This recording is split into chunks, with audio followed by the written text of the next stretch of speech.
back in town, stomping around in my old stomping ground.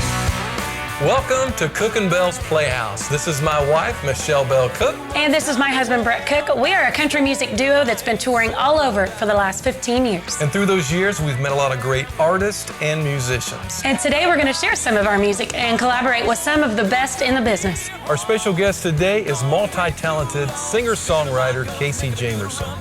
Welcome to Cook and Belle's Playhouse. Sticking to my guns, making a good run, taking the right track. Hey, y'all, it's good to be back.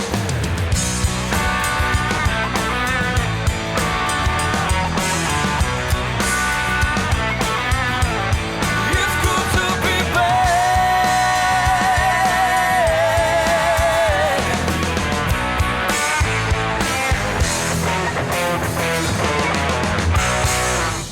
But here we are back in Indiana, and just drove up from Nashville, Tennessee, which is where I live now. And pretty excited. I haven't seen Brett or Michelle for a long time, but they've known me for a long time. So I feel like a little family reunion, so we're looking forward to it. Yeah, I'm looking forward to playing with Casey today. It's always a fun time getting to play with her because, you know, she reminds me of like a sister type, and we've been playing music together for, gosh, probably 7 or 8 years. So it'd be nice to get back with her today and play some fun music. Yeah, it should be pretty fun, you know. A little nervous about Brett. You never know how he's going to react in front of a camera, so who knows what he'll say. He's known me since I was about 16, so he's got some good stories, I'm sure, up his sleeve. But hopefully we can tame the beast. You know, she was 16, now she's 24, and she has been everywhere. She has done some awesome things in the last 8 years. Yes, she has. Can't wait to talk to her about them. Miss Casey! How are you, Miss Jamerson? How are you? It's good to see you. Yes, You look so awesome. Thank you. Good to see you. Welcome. Freezing. I Yeah. Nice house, big boy. You Look know, at that. what do you expect from a B-list band? Yeah, Come right. on in.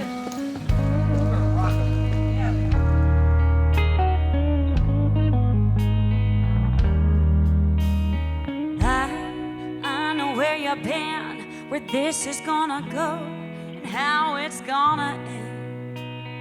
He's promised you the moon, he's gonna steal it from the sky.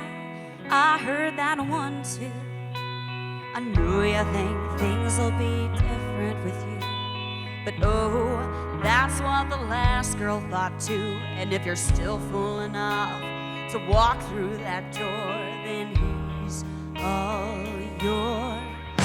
Your headache, your heartache, your problem, your mistake, your bed to lie on, your pillow to cry on, your goodbye, your regret, your memory to forget, the unhappy ending to your once upon a time. He's all that and so much more. He's all yours.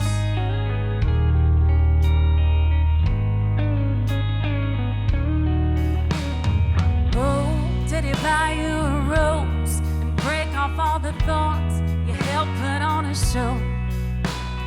Yeah, did he write you a song?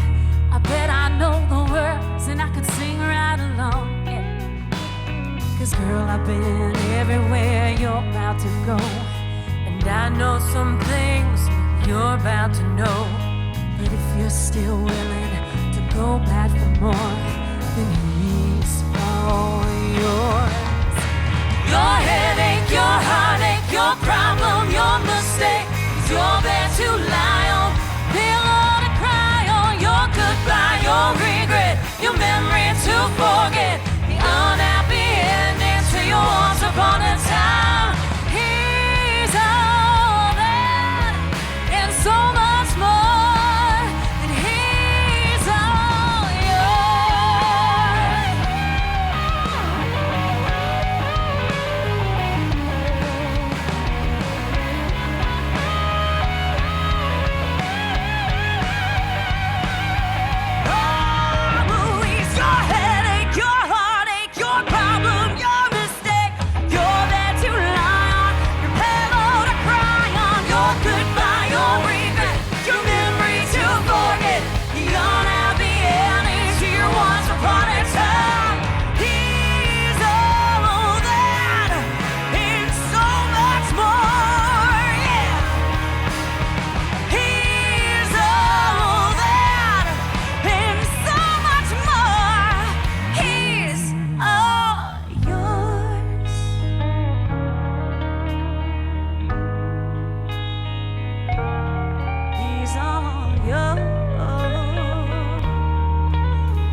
Well, I am so thrilled that you're doing the show with us today.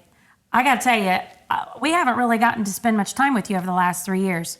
Prior to that, we were around each other quite a bit. All the time. Yes. So we got lots to talk about and a lot of things to Absolutely. cover, and I just can't wait to hear in detail what you've been doing the last 3 years. But I want to go all the way back. I love asking every artist on the show, where did music start for you?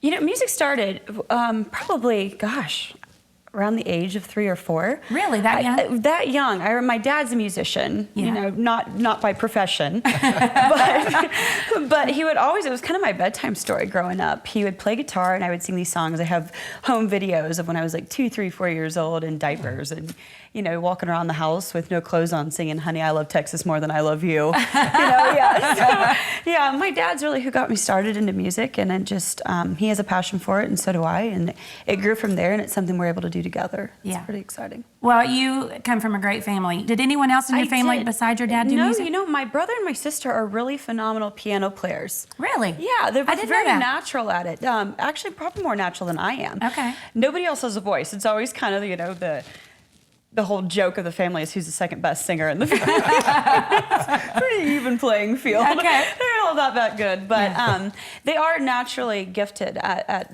you know, an instrument. So it's pretty runs in the family. And you know, mom's a cheerleading coach, so she can keep an 8 count. Yeah. So she can keep time. Yeah, your mama can count. She knows music. She knows music. Yeah, so Now, besides music, you were very athletic, and you were a cheerleader, and you played softball. So how did you find time to do music and play sports? It was very like compartmentalizing with your time management throughout high school and stuff.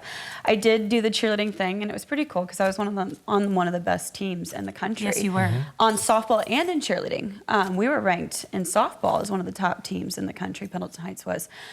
So being able to do all those things, but then spending, you know, late night weekends and stuff, going out and playing shows and being able to travel with, you know, your sons, who I was able to, you know, play music with for a long time, and you as well. We would go out and do the fairs and festivals in the summer, and I kind of dedicated my summer to music. And then when school got back in, I would do more of the cheerleading in the fall and the softball in the spring. So yeah, and that's so great that you were able to, outside of music, have a normal kid life as well.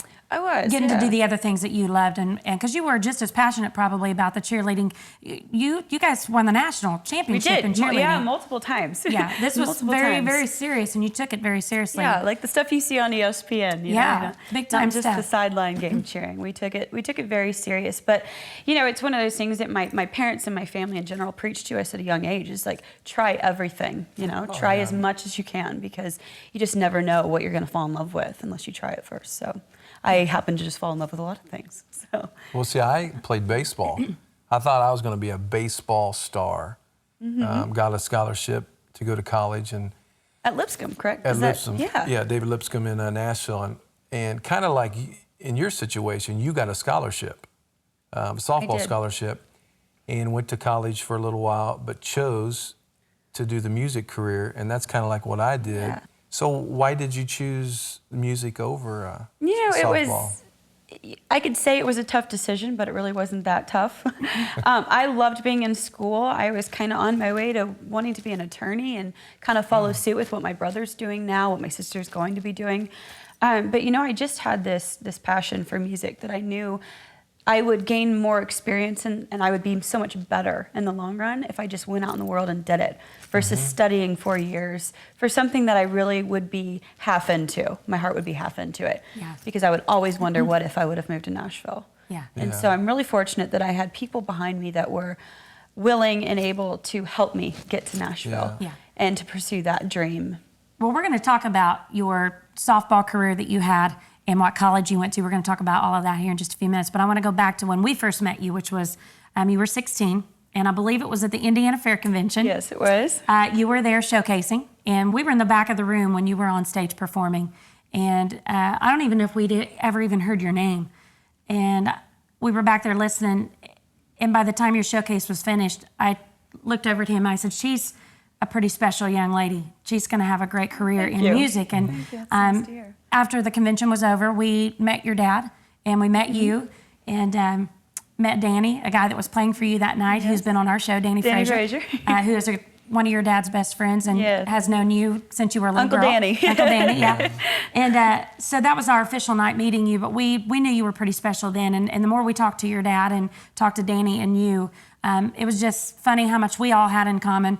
And before we knew it, we stayed in contact with each other. Your dad was starting to work your schedule around our music schedule, and we were sharing bands with each other. We were. Yeah, our yes. band was playing for yours, so. There was that instant connection, Yeah. I feel like, between all of us. It Yeah. was just like one big music family that was really cool that we got to travel a lot together. And I learned so much just from being able to watch you. And I think that's part of why my dad really, pushed that I be a part of your shows and stuff, Yeah. because it was a learning process. I was new, I was an amateur at it, and you guys have obviously done this for years, and you're good at what you do. And Well, so thank you. he was very much, watch, learn, and take notes. And Yeah. so I think you guys have really helped, inspire me and Oh, help that's my sweet. stage presence. And I don't mean that to just blow smoke Sure. up your Well, thank you. and not Thank just you. because we're on this TV show. I mean it genuinely, that you guys were two of the first people to really help me realize what it is and what it means to put on a show for people. So Well, thank you. I appreciate I just got that. cold chills. That's sweet of you. It's been fun to watch you grow up. I mean, we've really known you now you're 24, so we've known you now for 8 years. And just everything that you've accomplished over the last 8 years is mind-blowing. So we still have lots to talk about. But one of the songs on your record when you were 17 is called Miss You Already. Now, that's a song that got radio play throughout the state of Indiana, and I think even further, you had a lot of stations playing the song. It did. I Miss You Already was kind of the song. It was written by a guy named Gary Cotton in Nashville, Tennessee. And it was one of those songs that really kind of made me take music serious. Yeah. It made me realize, like, I can do this. I actually can do this, and people are going to take me as a real artist. Yeah. And it was kind of my launching pad to be considered, quote unquote, professional Yeah. artist, which was really cool. And to be able to have Hank FM play it was just incredible, because I grew up listening to that radio station. Yeah. And so. Well, the honor. thing that's great about it is that whole record that it's on. You're 17. The whole record is great, and your you. voice, just the Thank maturity you. level of your voice at 17, was what blew us away to start with. Thank and you. we still put that record in and listen because is a good reminds record. us. Yeah, well, and it reminds us of how just how young you were, and we're just still blown away by that record, how great it is for you being 17. So still love to put it in and listen to all the songs. And Miss You Already was, I toured with you for a couple of years doing background vocals for you, which was a blast. That's really my favorite thing to do is sing harmony. Well, you're the best. Well, thanks. That's so sweet of We're you. lucky to have I you. can vouch She is for the that. best. She makes me sound better. She's a lot than better I than you am. are, but I'm like, But I love the song Miss You Already, and I think probably one of my favorite songs that I ever got to sing harmony with you on was that one. Thank you, I appreciate it. Yeah, it's such a cool song.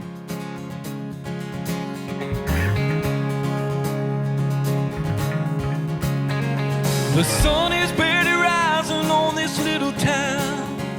What am I gonna do when it starts to go down? If I miss you already, if I miss you already. If I haven't even made it through one day alone, when days turn into weeks, how will I ever move on? If I miss you already, oh, and I miss you already.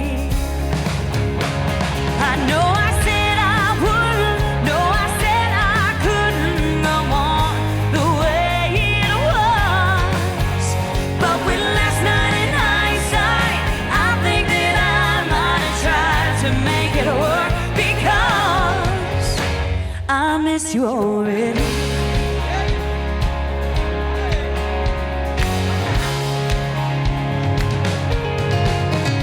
I was sure that I could say goodbye with no regrets, but I'm starting now to wonder how much stronger they'll get if I miss you already. And I miss you already. I know I said I would, I know I said I couldn't go on the way it was. But with last night in hindsight, I think that I might have tried to make it work, because I miss you already. Thought I made my mind up, but your love behind, but my heart won't let go.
So when you made the choice to not play college softball, even though you went through training and everything. I did. I went through the hard part. I never got to the games.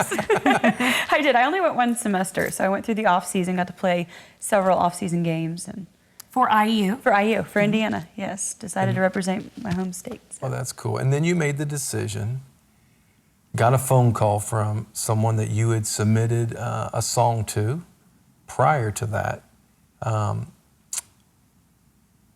And you made the decision to go to Nashville and give up softball. Who was that person that gave you that phone call? You know, his name is Paul Worley. He's a Grammy Award-winning producer. He's been a phenomenal mentor to me. But we really didn't submit a song to him. The way it all came about was we went down to Nashville to just look for songs because we knew we wanted to cut a new record. We needed something fresh, something new. The I Miss You Already was doing great for me, so it was like, keep the ball rolling. Yeah. Let's create something great. And so Paul at the time owned a publishing company called Skyline Music Publishing. And so we went there to look for songs, and they left my CD saying this is what she did when she was in high school. She's grown up a little bit more, and then he actually listened to it. Wasn't sure if he was going to listen to it at all, but he actually listened to the record and said, who is this girl and why is she in school? And so, yeah, so I remember walking out of practice just drenched in sweat and, you know, hating life at the moment because I just ran several miles. And but he called me and I answered. And he's like, this is Paul Worley. And I knew the name from reading the back of Martina McBride's albums or the Dixie Chicks albums, which is what I grew up listening to. And I was like, oh, yeah, that's funny, Dad. He thought Dad was playing a trick on you. I thought my dad was playing a joke on me. And he's like, oh, no, this really isn't your dad, but this is Paul. He's like, I would love it if you guys could come down during Thanksgiving break. I'd love to just listen to you live. We took a trip down to Nashville. I sat in there with Danny Frazier. He went with me to help me play guitar and played along, accompanied me. And we played 2 songs, and he just kind of said, what are you doing? Why are you not here? You know, you belong here. Do you want to be here? And of course, I look at my dad, you know. It's like, what is the right answer? What is the right answer? Right now, I'm on a scholarship, you know, I've got a 4.0. And, but, you know, he had just said, you know, hold on, you know, let's think about this. Let's go home. You have 2 weeks. It was a huge decision because I was giving up a lot. As much as I was going to gain, I was giving up a lot. With it being a scholarship athlete. And we're about to open our season at UCLA in a couple months. And so anyway, we went home. I had a few weeks before between Christmas break and Thanksgiving break, and kind of made my decision. I remember being in my car in Bloomington and calling my dad and just tears streaming down my face, saying, I don't belong here. I don't belong in school. I know this is what you and Mom and our whole family wants for me, but I want to be in Nashville. Please let me go. And I thought it was going to be a little bit of an argument, but he just said, Casey, this is your life, and I'm not going to hold you back. So if you want to go talk to your coach tomorrow, and we'll move you down to Nashville. So I happened to move on my 19th birthday in January, moved down to Nashville and stayed there a couple years. Paul set me up with some of the top writers in town. I spent about 6 to 8 months writing and recording demos, and then picked kind of my best songs, and we went in and ended up cutting several sides, and He's All Yours was one of them. And I had the privilege of getting to sing background vocals on all those recordings of those songs. And first of all, it was just an honor for you all to ask me to even sing on it. And then the fact that, you know, I was going to be singing with Paul Worley behind the board, engineering, producing it.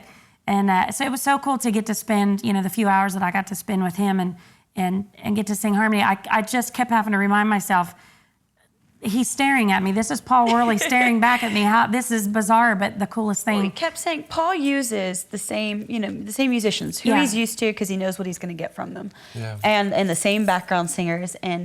And I kept telling him, I'm like, I will not let you down on this. I will not. I said, you know, we'll use the Nashville guys to do all the instrumentation, but I want this lady to sing. And so he took a chance, and you came in, and I remember after you sang, you know, the first chorus of the first song we were doing, he turned around and said, oh my goodness. He's like, you weren't wrong. She's one of the best harmony singers I've ever heard. And I was like, I told you. Well, I appreciate that. And I appreciate the opportunity. And he was so sweet. So sweet to me and very complimentary. Really cool. So it was one of the coolest things I've ever gotten to do. Now, while you were there, you wrote a lot of songs, and we got to hear one of your songs called First Love to Last. And as soon as Michelle heard it, she was thinking of me. Who was she? And she said, we need to put this on our next record. Well, what happened was your dad called our house, and he said, you obviously know she's been writing a lot of songs, and I know you're getting ready to record. We had actually chosen all the songs for the record, for the new record. And he said, don't record until you listen to this song. I think you guys need to, it would be perfect for you and Brett. So he sent it over to us, and we listened, and all it took was one listen to the first verse and chorus, and I said, this is going to replace one of my songs. And so it was almost like you looked at our relationship and wrote this special song for us. I mean, I really feel like every single lyric was really perfect for our relationship. I'm trying to be serious here. It was. You know, it's one of those things where I wrote this song when I was 19, 20 years old maybe. I wrote it with a guy named Mark Narmore, who's one of my favorite co-writers. He's from Alabama, and we just really click on a creative level. And when it comes to love songs, we write really great love songs. Yeah. And this particular song was about, you know, a couple, not necessarily in particular you, but any couple who has had that, you know, that relationship where you weren't my first kiss, not the first time my heart skipped, you know, but you will be the first love to last. And you know, it appeals to a lot of people because it happens to a lot of people. It hadn't happened to me at the time, but you know, it's one of those things where you put yourself inside somebody else's mind and write from their perspective. And so it was really cool because when it got done, I did think of you. You know, and then called my dad, and we talked about it, and then he obviously pitched you the song, and it worked. And well, it amazes me version of it. For you to be 19 years old and to be able to pull from somewhere in you, even though you hadn't been through a relationship like that, to be able to pull from somewhere and to come out with such mature lyrics that were perfect for people that are double your age, a little more than double your age, you know. So it's just, I just found that amazing that you wrote such a beautiful song, and we loved it so much that we actually named our record First Love to Last. It's the title of the record, and just still to this day love singing it.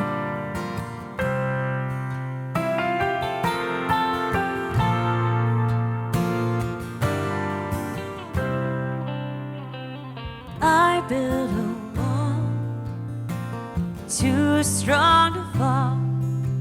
I made myself believe there's no guarantees until you looked in my eyes, and I felt what it's like to be in love, so deep in love.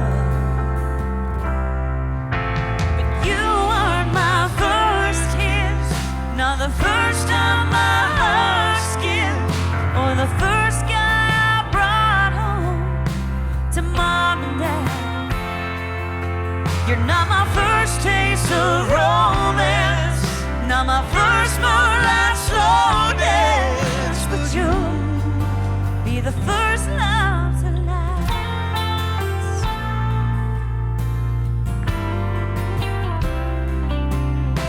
We love the same songs, and we can talk all night long, and then we laugh till we cry. You make me feel so alive. Forever we found, and there's no doubt that you're the one. You're the one, my only one. But you weren't my first kiss, not the first time my heart skipped, or the first guy I brought home to mom and dad. You're not my first taste of romance, not my first moonlight slow dance, but you be the first love to last. All my hidden kept secrets, you wanna know where I've been and where I'm going, even though you weren't my first kiss, not the first time my heart skipped, or the first guy I brought home to mom and dad. You're not my first taste of romance, not my first moonlight slow dance, but you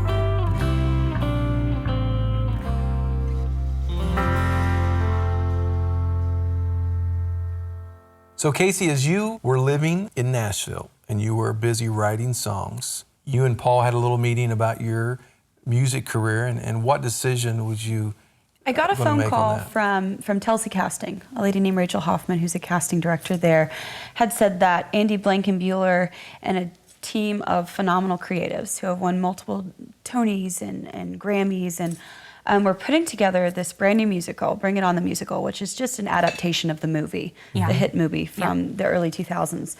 And they said, your name keeps coming up, and we know that you used to be a cheerleader. We don't know if you still do any of the gymnastic skills, but we're looking for somebody who can do those particular gymnastic skills to impress an audience every night, but can also sing well enough to be on Broadway. Yeah.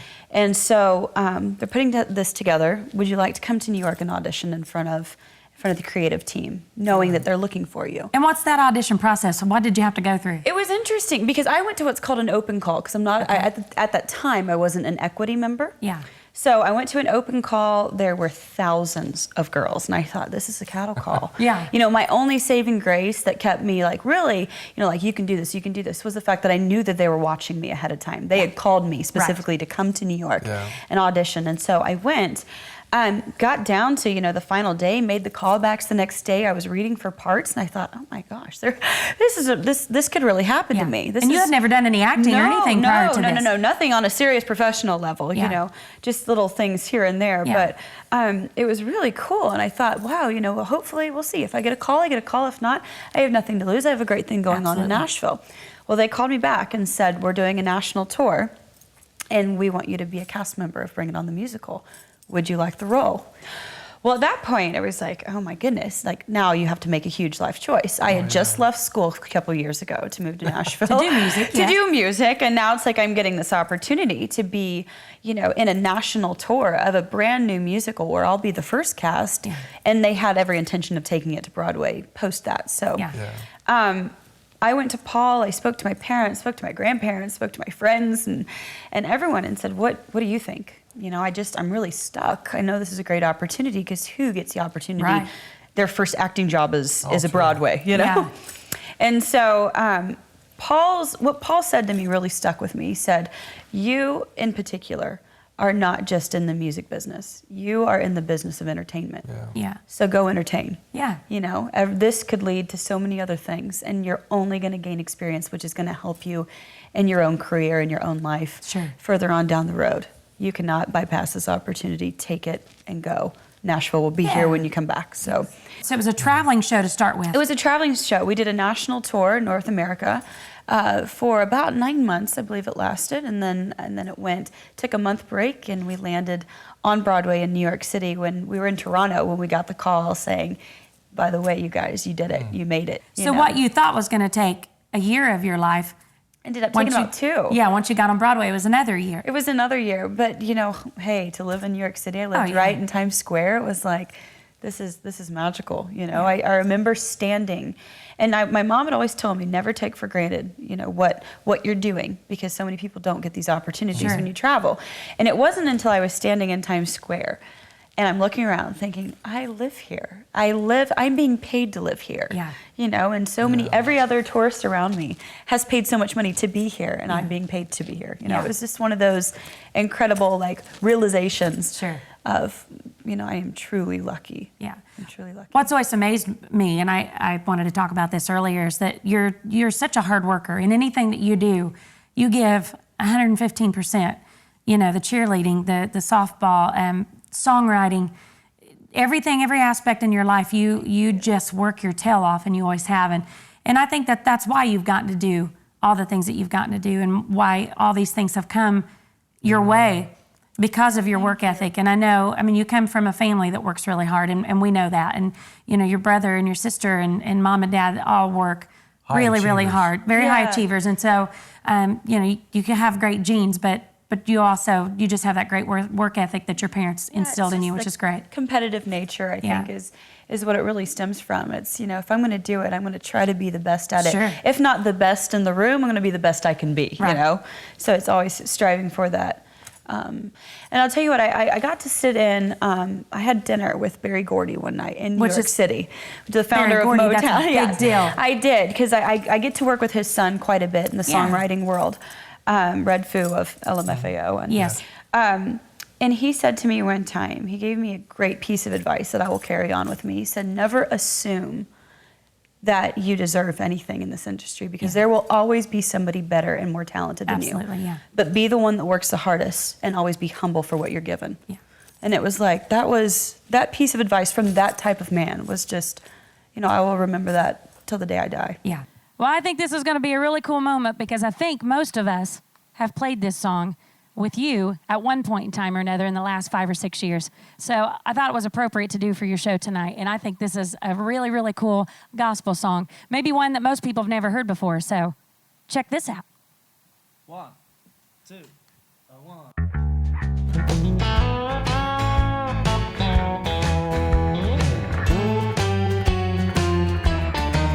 I've been lost for a while.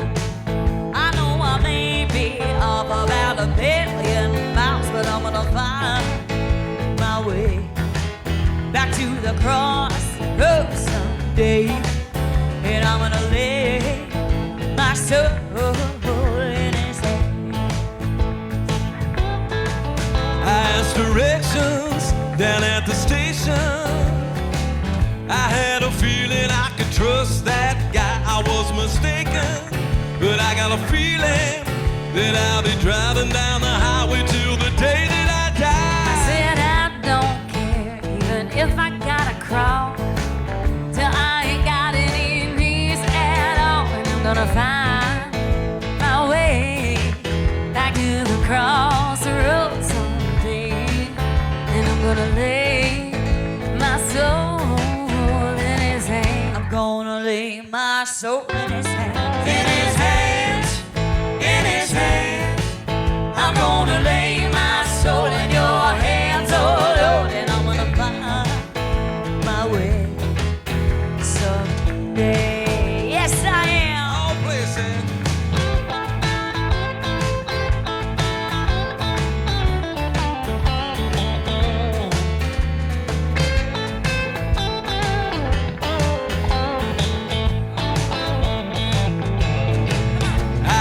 Directions down at the station. I had a feeling I could trust that guy. I was mistaken.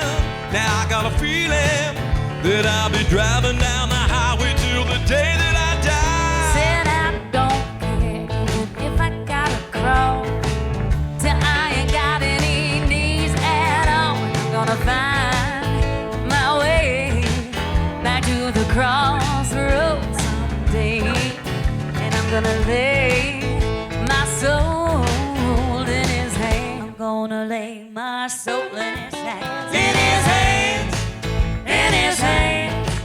I'm gonna lay my soul in your hands, oh Lord, and I'm gonna find my way someday. Oh, do us another verse, Case. Come on now. I've been lost for a while. I know I may be off about 1,000,000 miles, but I'm gonna find my way back to the crossroads someday, and I'm gonna lay my soul in His hand. I'm gonna lay my soul in His hands. And I'm gonna lay my soul in His hands. I'm gonna lay my soul in His hands.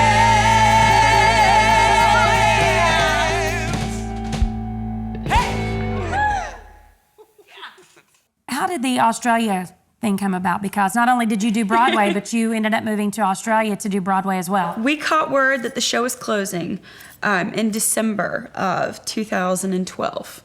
Bring It On was going to close on Broadway. And I thought, all right, this is my chance to move back to Nashville, get back into the music world, doing my own shows. And I got this other random phone call. My phone just blows up. Like some random phone calls are good. And they said that Spiegel World, which is a kind of a circus company, is launching a new Australian tour over in Australia. They're looking for a rock and roll Renaissance goddess who can kind of be the leading character of this show, but is willing to travel Australia and carry the show through rock and roll music. And we think you'd be a perfect fit. Would you like to come in on audition? And of course, I had kind of told my parents I was like going back to Nashville and stuff. And so I didn't tell them about my first audition that I went in for. Oh, okay. And so I go in, and it's Jamie Lawrence, who is also an incredible producer in the pop rock world, rock and roll, has worked with Sting, also worked on Whitney Houston's albums. And so I go into this New York studio with all these like platinum albums everywhere, and like, oh my goodness. So they gave me 2 songs to do, and it wasn't an audition like Broadway where you stand in a room in front of a lot of people. This was him in a studio, me in the vocal booth. Give me what you got. Yeah. You know? Really? And so it was like, I felt at home. Yeah. Like, this is what I'm used to. I can do this. So I went in, sang my 2 songs, and he just kind of stared at me, and I thought, oh no. Like, was that not good, you know? And he said, I need you to come in here. So I go in there, and he was like, can you be here tomorrow? And I said, 4. And he said, for the producer, our Australian producer and owner of Spiegel World is in town one more day.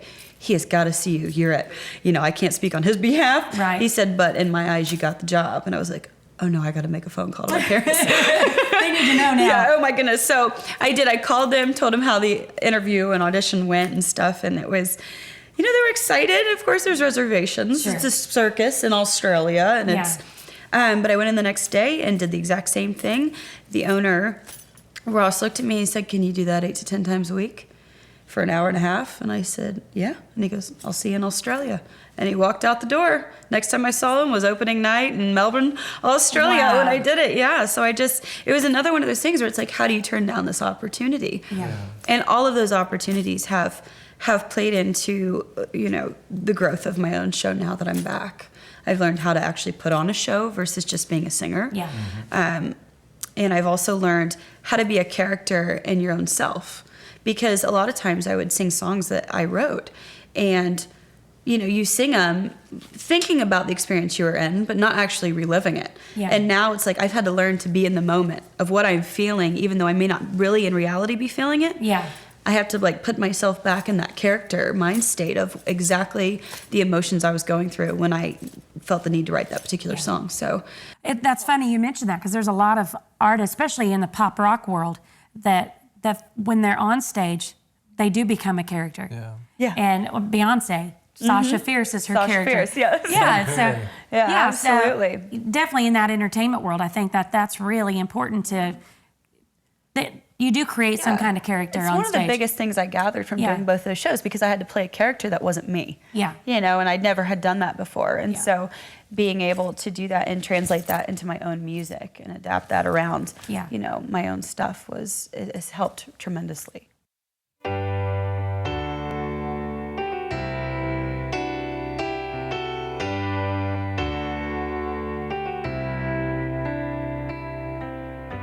I don't know where I'm going, but I sure know where I've been. Hanging on the promises and the songs of yesterday, and I've made up my mind. I ain't wasting no more time. Here I go again. Here I go again.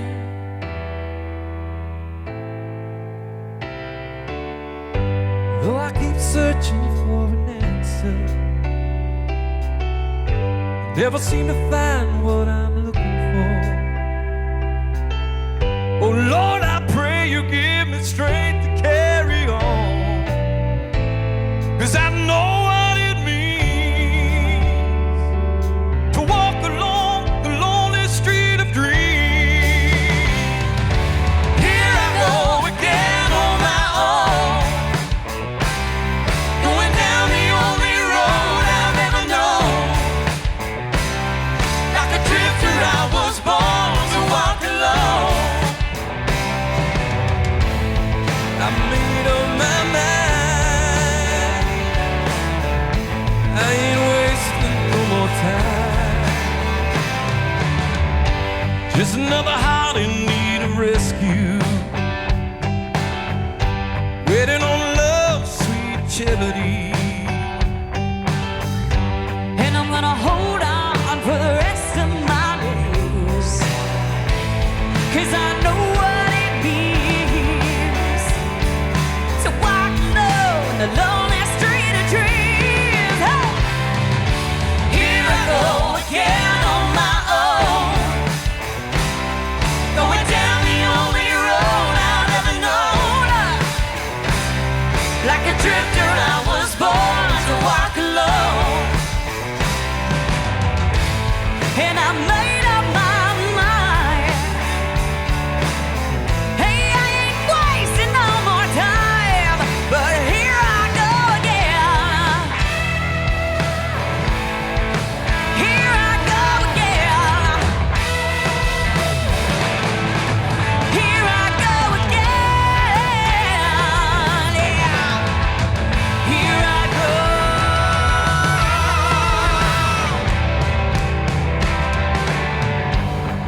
I have loved being able to hear all the cool things you've gotten to do over the last few years, because we've kind of been out of contact with you because you've been gone so much.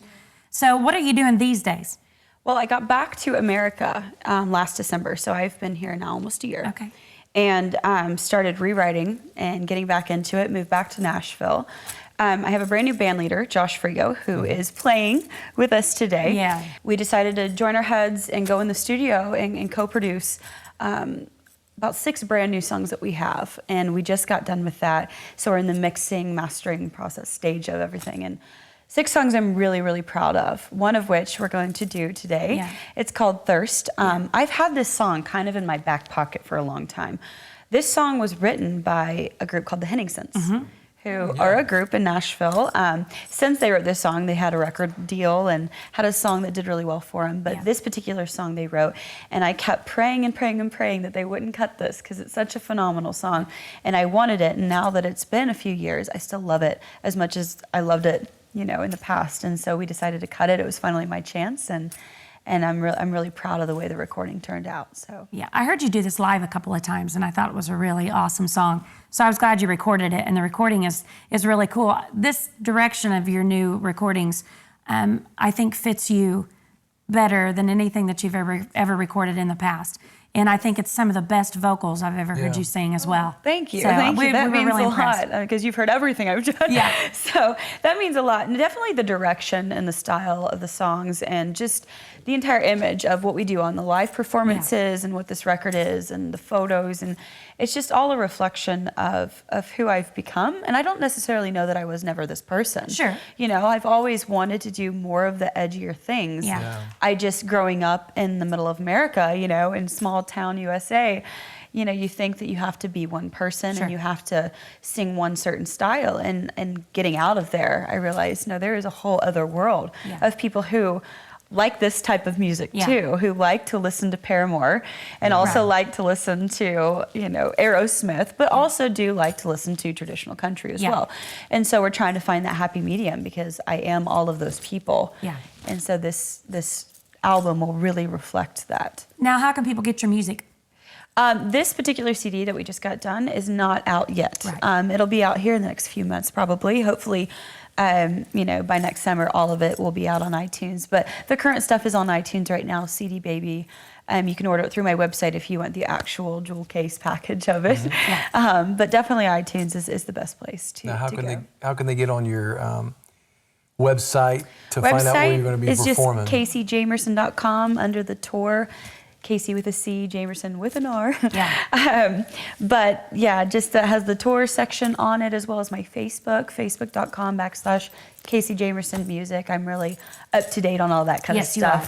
Lots of cool videos that people can get on YouTube and watch. Videos and photos that you wouldn't necessarily see on just the website. So, well, since the age of 16, since we've known you, you know, in 8 years, you've done a lot of stuff, a lot of experience, doing music, like you said, Broadway and all that. And a lot of times, I think artists don't even really know who they are till late 20s. It takes a while sometimes to figure out who you are. it does. And I think you figured, you know, I always figured out who you are because I always gave your dad a hard time. I said, I think Casey's a rocker. Yeah. But I think it's easier in the music industry as a business person looking at an artist. It's a lot easier when you know that person has their identity already figured out. Because like you said, the great singers who can do an incredible national anthem, can do a rock song, can do a country song, they're just really good singers, but sometimes that's hard to market. Oh, absolutely. You know, you look at the people that really have made it in the music industry, the Katy Perrys, the Taylor Swifts. When you hear Taylor's do the national anthem, she sings it just like she does her other song. You know, I mean, you know her identity. Right. And so you really, as an artist, really need to find whatever that is and run with it. Because, like I said, a lot of artists want to be everything to everybody. Right. And you really can't do that in today's music. You've absolutely nailed that, Brett. I mean, the biggest question that I would get when I was 18, 19 was in Nashville from these huge execs is like, she's phenomenal, but does she know who she is? Yeah. You know, you get that all the time. And Yeah, it's they like expect you to come in knowing. Yeah, this time around, I know exactly who I am. Yeah. And I, you know, it is who I am, and, you know, take it or leave it, but, you know, it's not going to change, you know, anything about I think me. a lot of people are taking it. That's Yeah, right. it is. It's working. It's working, and that's cool. That's cool. That's something that I've, adapted into, and that is me. It's like people like that. It's organic, and people like organic. Yeah. Well, just keep doing your thing, girl. Thank you. Thank you very much. It's really cool to be able to have Mr. Josh Frigo, my band leader, sit in and be a special guest today with us. So he's going to start us off with this one.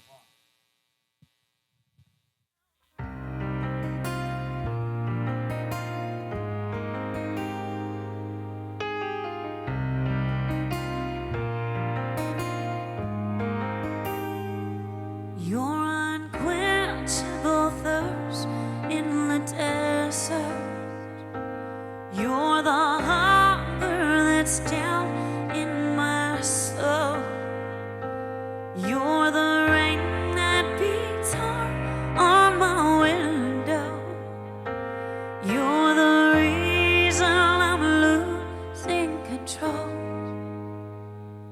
You're the breeze that blows soft on my shoulder. You're the waves that just keep coming back. Should I try and deny all the feelings I'm hiding from the one who sees right through the mask?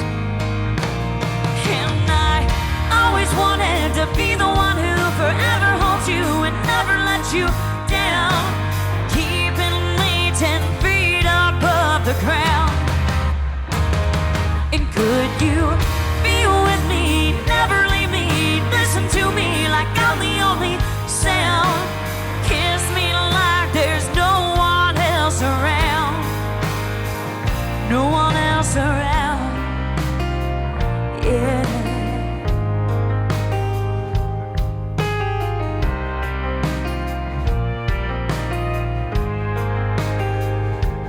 You're the soft prayer that soothes while I'm sleeping. You're the lightning that keeps me awake. You're the lonely I feel. You're the only one near me, even if you're 8,000 miles away. And I always wanted to be the one who forever holds you, never lets you down, keeping me 10 feet above the ground. And could you be with me, never leave me, listen to me like I'm the only sound, kiss me like there's no one else around, yeah.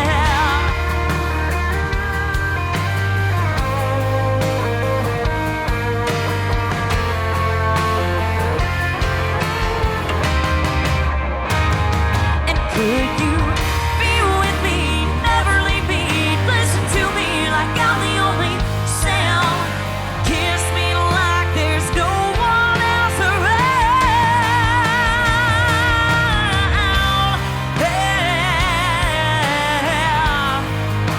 no one else,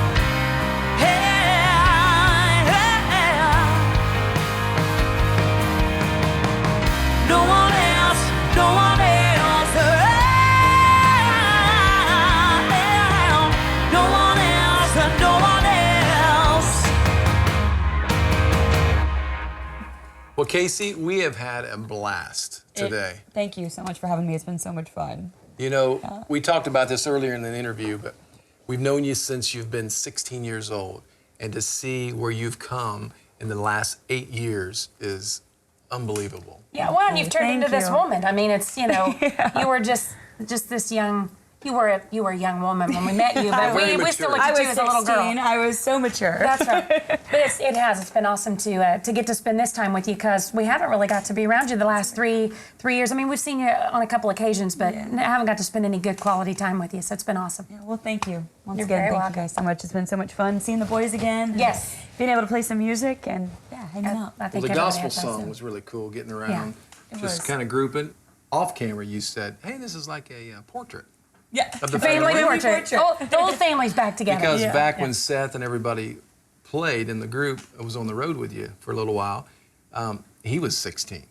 So now he's 21 years old, and so he. It's a little family reunion. Yeah, it was fun. Nice. Yeah, and I got to sing some high notes today. You did? Yes, you're welcome. You're welcome. Well, every time a girl is on the program, I have to reach deep within and pull out notes that I normally don't have to sing. But I like it because it challenges me. You're in touch with your feminine side, so you do a great job. Yeah. There's nothing wrong with admitting that. No. No, I know. It's a good quality. I love men and women both. So, what's your next move? Where are you going to be next? Well, we're currently on tour, and so we have a really busy 2015. So it's pretty exciting, and got some really great events coming up. So we're going to Panama in the month of March. Very nice. Yeah, I knew cool. this is That's like kind of like year. yeah, it is. Yeah. It is. So it's kind of like our thing now. So we're going to go back there, and then, like I said, it just continues to stay busy throughout 2015. So. Good for you. Yeah. That's what you need to be. You need to be out there on the road, and that's what you're doing. So that's now, fantastic. there is one thing that I heard, and I don't know if it's true, Oh no. but my wife will be so jealous. I heard that in 2015, you're opening for Keith Urban. Is that true? I am. I'm so excited. That show is. It's me, Keith Urban, the band Perry, Blackjack Billy, and Toby Keith. So. Oh, that'll be a good show. It'll be a fun show. Yeah, we're looking forward to it. That's in June. So. Yeah, Make sure you tell Keith his girlfriend said hi. I'll let him know. Okay, thanks. If I see him. Well, Case, really, it's been great. It's thank great you. seeing It has you. been so much fun. Thank you. Good seeing Great you guys day. too. It's So. kind of like time has never went away. It's Okay, so don't grow stayed up here, anymore. You know what I'm saying? I Don't grow can't up guarantee anymore. that. I am 25 now. I know. 25. That's hard to believe. You'll be before you know it, you'll be married with kids and an old fart like us. Oh my goodness! Don't tell me that. Don't tell me that. I said I'm only 25. That's right. You got a little way to go. Well, if you've watched the other shows, we always put our hands right here. Somehow I knew you were going to say I that. know. To end have this seen the other show, shows. I know, and you don't want it to end. I don't want it to end. I Yeah. don't. We'll just stay here all night. All right. Let's have a slumber Singing. party. Because the Playhouse is big enough, we could all stay in here. Oh yes. I brought your feety pajamas, That works. so we're ready. So what we do is we say Cook and Belle's Playhouse, and that means it's officially over. It's officially over. Don't I don't know if I cry. can do it. With tears. Take or a just- deep breath. So on the count of 3, we'll say Cook and Belle's Playhouse and raise it to the roof. All right. Are you ready? Yes, I am. 1, 2. Wait, don't do it. 1, 2, 3. Cook and Belle's Playhouse. Yeah. Thank you. So great spending time with you. That was a wrap. With you. Yes.